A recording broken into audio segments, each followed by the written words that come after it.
Hi good morning. നമുക്കിന്നൊരു snack ഉണ്ടാക്കിയാലോ? നല്ല പഴുത്ത ഏത്തപ്പഴമൊക്കെ വെച്ച് നല്ലൊരു അടിപൊളി സ്നാക്ക്, വൈകിട്ട് ചായയുടെ കൂടെ കഴിക്കാൻ പറ്റിയ ഒരു നല്ല ടേസ്റ്റി സ്നാക്കാണ്. അപ്പോൾ സ്നാക്കിൻ്റെ പേരെന്താണെന്ന് വെച്ചാൽ ഏത്തപ്പഴം കൊണ്ടുള്ള കിണ്ണത്തപ്പം. സാധാരണ നമ്മൾ അരിപ്പൊടി ഉപയോഗിച്ചിട്ടാണ് കിണ്ണത്തപ്പം ഉണ്ടാക്കുക. ഇതിൽ അരിപ്പൊടി അല്ലെങ്കിൽ ഗോതമ്പൊടി രണ്ടിൽ ഏത് വേണമെങ്കിലും നമുക്ക് ചേർക്കാം. രണ്ടും ചേർത്താൽ ടേസ്റ്റാണ്. അരിപ്പൊടി ചേർക്കാൻ താല്പര്യമുള്ളവർക്ക് അരിപ്പൊടി ചേർക്കാം, ഗോതമ്പൊടി ചേർക്കാൻ താല്പര്യമുള്ളവർക്ക് ഗോതമ്പൊടി ചേർക്കാം, നിങ്ങളുടെ ഇഷ്ടത്തിന് ചേർക്കാം കേട്ടോ. അപ്പോൾ നല്ല പഴുത്ത ഏത്തപ്പഴം ആയിരിക്കണം എന്ന് മാത്രമേ ഇതിലൊരു കാര്യമുള്ളൂ. നല്ല പഴുത്ത ഏത്തപ്പഴം ഉണ്ടെന്നുണ്ടെങ്കിൽ ഇന്ന് തന്നെ ഉണ്ടാക്കിക്കോളൂ. അപ്പോൾ എങ്ങനെയാണ് നമ്മുടെ ഏത്തപ്പഴം കിണ്ണത്തപ്പം തയ്യാറാക്കുന്നതെന്ന് നോക്കാം. നമുക്ക് നമ്മുടെ ഇൻഗ്രീഡിയൻസ് നോക്കാം. ഞാനിപ്പോൾ 3 പഴം എടുത്തിട്ടുണ്ട് കേട്ടോ. നന്നായിട്ട് പഴുത്ത പഴം വേണം. 3 പഴം എന്ന് പറഞ്ഞിട്ടുണ്ടെങ്കിൽ എൻ്റെ കയ്യിൽ മീഡിയം വലിപ്പമുള്ള പഴമാണ്. വലിയ പഴമാണെങ്കിൽ 2 പഴം മതി. ഞാൻ മീഡിയം വലിപ്പമായതുകൊണ്ടാണ് 3 പഴം എടുത്തിട്ടുള്ളത്. അപ്പോൾ ഈ 2 വലിയ പഴത്തിനുള്ള അളവുകളാണ് ഞാൻ ഈ പറയുന്നത്. 1 കപ്പ് ഗോതമ്പ് പൊടി, 1/4 കിലോ ശർക്കര 1 കപ്പ് വെള്ളത്തിൽ മെൽറ്റ് ചെയ്തെടുത്തത്, പിന്നെ 1/2 കപ്പ് തേങ്ങ ചിരവിയത്, പിന്നെ നെയ്യ് വേണ്ടത് 2 ടേബിൾ സ്പൂണാണ്. പിന്നെ കുറച്ചൊക്കെ അങ്ങോട്ടും ഇങ്ങോട്ടും വ്യത്യാസം വരുത്തിയാലും കുഴപ്പമില്ല നെയ്യുടെ അളവിൽ. കാഷ്യൂനട്ട് നിങ്ങളുടെ ഇഷ്ടത്തിനനുസരിച്ച് ചേർക്കാം. പിന്നെ നമുക്ക് വേണ്ടത് ഏലക്ക, പഞ്ചസാര ചേർത്ത് പൊടിച്ചെടുത്തത്. ഇത്രയും കാര്യങ്ങളാണ്. ആദ്യം നമുക്ക് ഈ ഏത്തപ്പഴം ചെറിയ കഷ്ണങ്ങളായിട്ട് മുറിച്ചെടുക്കണം. അതുപോലെ തന്നെ കാഷ്യൂനട്ട് ഒന്ന് റോസ്റ്റ് ചെയ്തെടുക്കണം. അപ്പോൾ ഏത്തപ്പഴം ആദ്യം ചെറുതായിട്ടൊന്ന് കട്ട് ചെയ്തെടുക്കട്ടെ. ഇപ്പോൾ നമ്മൾ നമ്മുടെ പഴം ദാ ഇതുപോലെ ചെറിയ പീസുകളായിട്ട് കട്ട് ചെയ്തെടുത്തിട്ടുണ്ട്. ഇനി നമുക്ക് ബാക്കിയുള്ള കാര്യങ്ങളൊക്കെ ചെയ്യാം. ഇപ്പോൾ നമ്മളൊരു പാൻ വെച്ചിട്ടുണ്ട്. പാൻ ചൂടായി വന്നിട്ടുണ്ട്. പാനിലേക്ക് നമുക്ക് ആദ്യം 1 ടേബിൾ സ്പൂൺ നെയ്യ് ചേർത്ത് കൊടുക്കാം. നെയ്യിലേക്ക് നമ്മൾ എടുത്തു വെച്ചിരിക്കുന്ന കാഷ്യൂനട്ട് ഒന്ന് സ്പ്ലിറ്റ് ചെയ്തിട്ട് ചേർത്ത് കൊടുക്കാം. കാഷ്യൂനട്ടിൻ്റെ അളവ് നിങ്ങൾക്ക് കൂട്ടുകയോ കുറയ്ക്കുകയോ ചെയ്യാം കേട്ടോ. കാഷ്യൂനട്ട് ചേർത്തില്ലെങ്കിലും കുഴപ്പമില്ല. കാഷ്യൂനട്ട് ചേർക്കുകയാണെങ്കിൽ നമുക്ക് ഇടയ്ക്കൊന്ന് കടിക്കാൻ കിട്ടും. അതുകൊണ്ടാണ് കാഷ്യൂനട്ട് ചേർക്കുന്നത്. പക്ഷേ റീസൺസ് ഒന്നും ചേർക്കരുത്. പകരമായിട്ട് ആൽമണ്ട്സ് ചേർക്കാം, കുഴപ്പമില്ല. അപ്പോൾ കാഷ്യൂനട്ട് ഒന്ന് ചെറുതായിട്ട് കളർ മാറുന്നത് വരെ നമ്മളൊന്ന് ഇളക്കി കൊടുക്കുക. അപ്പോൾ നമ്മുടെ കാഷ്യൂനട്ട് ചെറുതായിട്ട് കളർ ചേഞ്ച് ആയി തുടങ്ങുന്നുണ്ട്. ഇത്രയും മതി. ഇനി നമ്മൾ മാറ്റി വയ്ക്കുമ്പോൾ ചെറുതായിട്ട് ഒന്നുകൂടി കളർ ചേഞ്ച് ആയി വരും.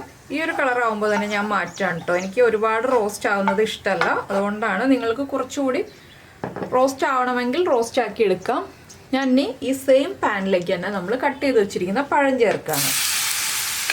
വീണ്ടും നെയ്യൊന്നും ആഡ് ചെയ്തിട്ടില്ല. നമ്മൾ പഴം അതേ നെയ്യിലേക്ക് തന്നെയാണ് ചേർക്കുന്നത്. ഇനി പഴം ഉടഞ്ഞു വരുന്ന രീതിയിലല്ലാതെ നമ്മളൊന്ന് കുക്ക് ചെയ്തെടുക്കണം.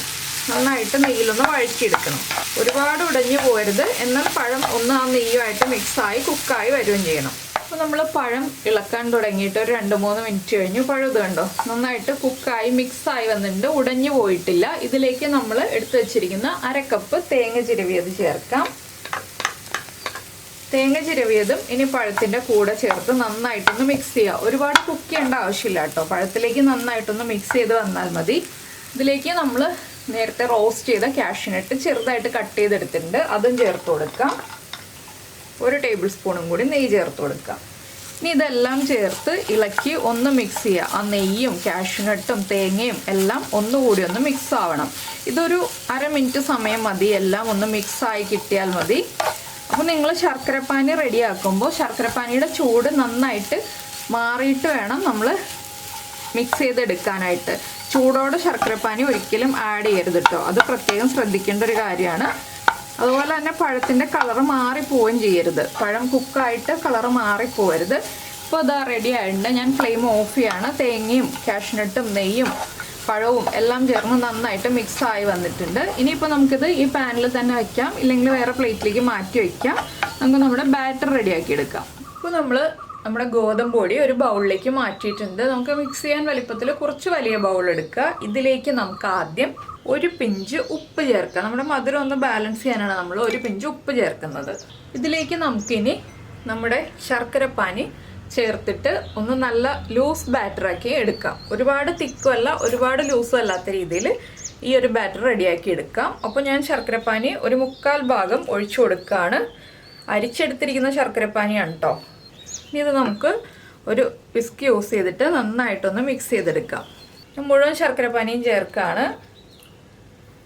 പിന്നെ നമുക്കിതിലേക്ക് വെള്ളം ചേർക്കേണ്ടി വരും. വെള്ളം ചേർക്കുമ്പോൾ പച്ചവെള്ളം ചേർക്കരുത്, ഇളം ചൂടുള്ള വെള്ളം ചേർക്കുക. നല്ല ചൂടുള്ള വെള്ളം ചേർക്കരുത്.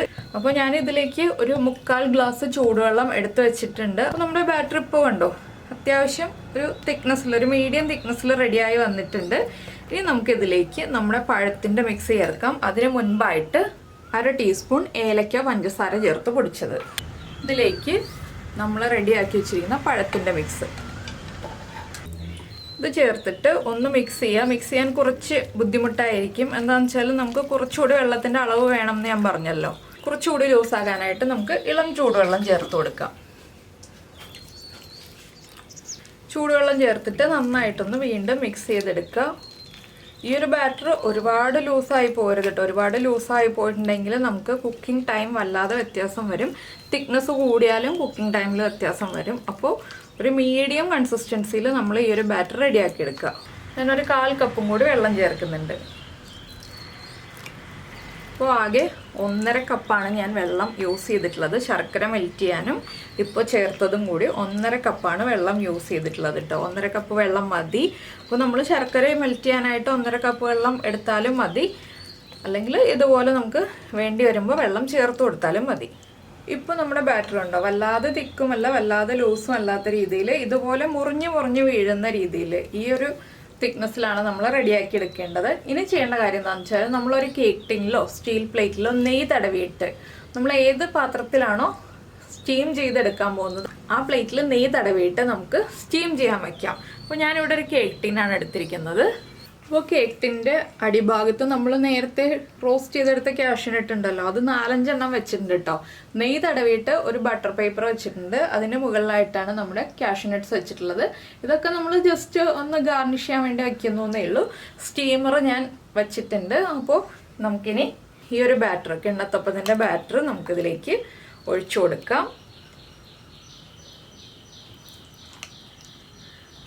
ഒരു 1/4 ഭാഗത്തിൽ കൂടുതൽ ഒഴിക്കരുത് കേട്ടോ.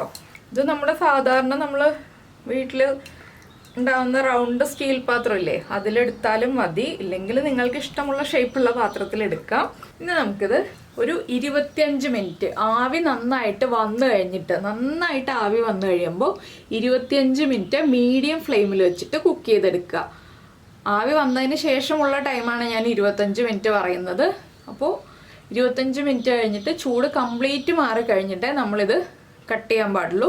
അതിന് മുൻപ് കട്ട് ചെയ്യരുത്. അപ്പോൾ എന്തായാലും നന്നായിട്ട് ആവി വന്നു കഴിയുമ്പോൾ ഞാനിതെടുത്ത് സ്റ്റീമറിലേക്ക് വയ്ക്കും. അതിനുശേഷം 25 മിനിറ്റ് കഴിയുമ്പോൾ സ്റ്റീമറിൽ നിന്ന് പുറത്തെടുക്കും. അപ്പോൾ നമുക്ക് കാണാം. അപ്പോൾ ഇത് നമ്മുടെ കിണ്ണത്തപ്പം കുക്കായി കഴിഞ്ഞ് ഞാൻ എടുത്തു വെച്ചിട്ടുണ്ട്. ചൂട് കംപ്ലീറ്റ് മാറിയിട്ടില്ല. ചൂടൊന്ന് കുറഞ്ഞു കഴിയുമ്പോൾ ഒരു അരമണിക്കൂറൊക്കെ നമ്മൾ പുറത്ത് വെച്ച് കഴിയുമ്പോൾ ചൂട് മാറും. ചൂട് കംപ്ലീറ്റ് മാറി കഴിയുമ്പോൾ നമുക്ക് ഡീമോൾഡ് ചെയ്തിട്ട് കട്ട് ചെയ്തെടുക്കാം. അപ്പോൾ ചൂട് മാറട്ടെ.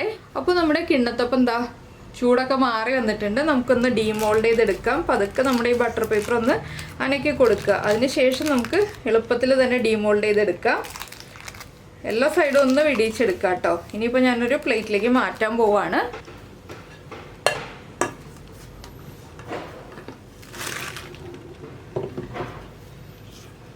കണ്ടോ, നമുക്ക് ഈ ബട്ടർ പേപ്പറൊക്കെ മാറ്റാം. അതിനുശേഷം നമുക്കിത് കട്ട് ചെയ്തെടുക്കാം. അപ്പോൾ ഞാൻ എന്താ നിങ്ങൾക്ക് ഇനി സംശയമൊന്നും തോന്നണ്ട ഇൻസൈഡ് കുക്കായിട്ടുണ്ടോ എന്നുള്ളതൊക്കെ. ഞാനിപ്പോൾ ഇതാ ഒരു പീസ് കട്ട് ചെയ്തിട്ടുണ്ട്.